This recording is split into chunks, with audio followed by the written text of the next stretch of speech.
Hey, what's up, guys? For this week's tactical tips, we're going to talk a little bit about the 360 report. So first, let's kind of start with, why do we do a 360 report? And let's just be very honest. There's a lot of firefighters out there that think that 360 is just kind of some checkbox thing that somebody's got to do before we can get it out of the way and go in and get the firefight done. And what is missed there is what the real value of the 360 is. The 360, if done properly, should give us the information to make the most effective decisions. So there are a couple of things that we can talk about when we think about that, right? Is that the 360 can be done from really three different perspectives. From the perspective of the engine company, from the perspective of the truck company on the inside team, and from the perspective of the truck company on the outside team. And really, all three of those teams having different goals are looking for different things when they do their 360. So let's kind of talk a little bit about each, right?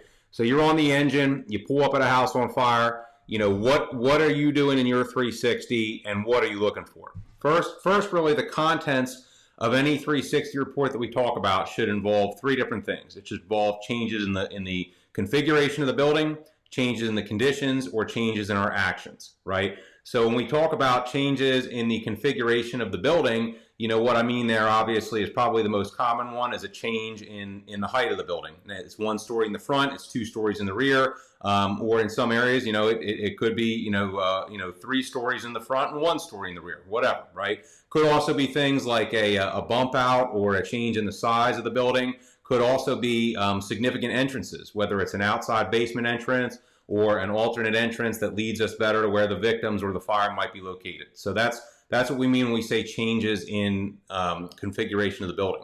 The next, obviously, is change in conditions, and that's pretty straightforward, right? What we're talking about there is changes in where we see the fire or smoke conditions, right? Principally, what that's oriented towards, though, is identifying the location of the fire within the building, right? So particularly if we can identify, of course, what floor or what the lowest floor of fire involved is, and also where in that building the fire is in terms of like a quadrant. If you use quadrants like Alpha Quadrant, Bravo Quadrant, Charlie Quadrant, Delta Quadrant, moving clockwise around the house, or you might be in an area that uses like the Alpha Bravo corner or the Charlie Delta corner to kind of identify where inside of a building those conditions or a situation might be, right? So that's what we mean by changes in conditions, right? And of course, changes in our actions, also a little self-explanatory. So that could mean changes in where we are advancing our attack line to. It could mean a change in where we're entering to do our searches, or any number of things like that. So that's really what we mean by the three contents of that 360 report. So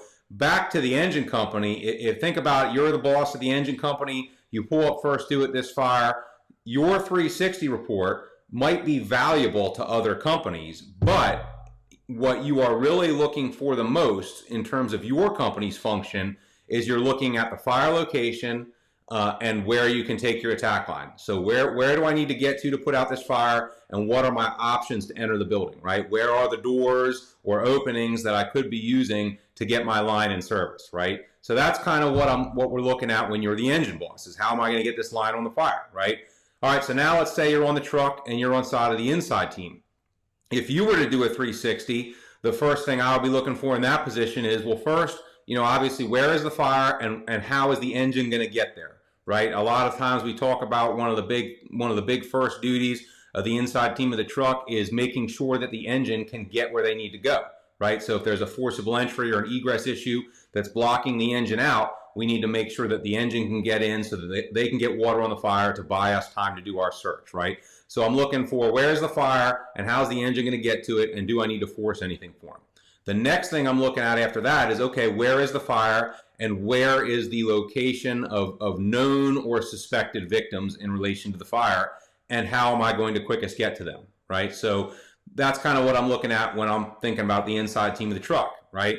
Now, if I'm on the outside team of the truck, again, obviously the fire location is what I really want to know, but what I'm thinking about there is, again, first, where are the known or suspected or likely victim locations in comparison to where the fire is, right? And what's going to be the best way to them, right? And I'm trying to think like the inside team of the truck, like, okay, where's the inside team of the truck going to go? Are they going to go inside, go in behind the engine or in front of the engine and do their searches from the inside out? right? And then where would that mean that I should enter, perhaps to maybe VES to complement that, right? Or could there be a fire situation where both the inside team and the outside team need to both be VESing, and that can happen too, right? So the next thing I'm looking at as the outside team is where and how do I want to ventilate, right? We all know that we want to ventilate in coordination with the attack line, but we also have to make a decision about what kind of ventilation am I going to do? Am I going to take the windows? Am I going to cut the roof? Am I going to do both? And in what locations should I be doing that, right? Which windows should I take, and where should I put the hole in the roof, right? So, I hope that when we think about it and we look at it that way, it kind of makes sense that, we can really only make those best decisions about what we're going to do when we have that information.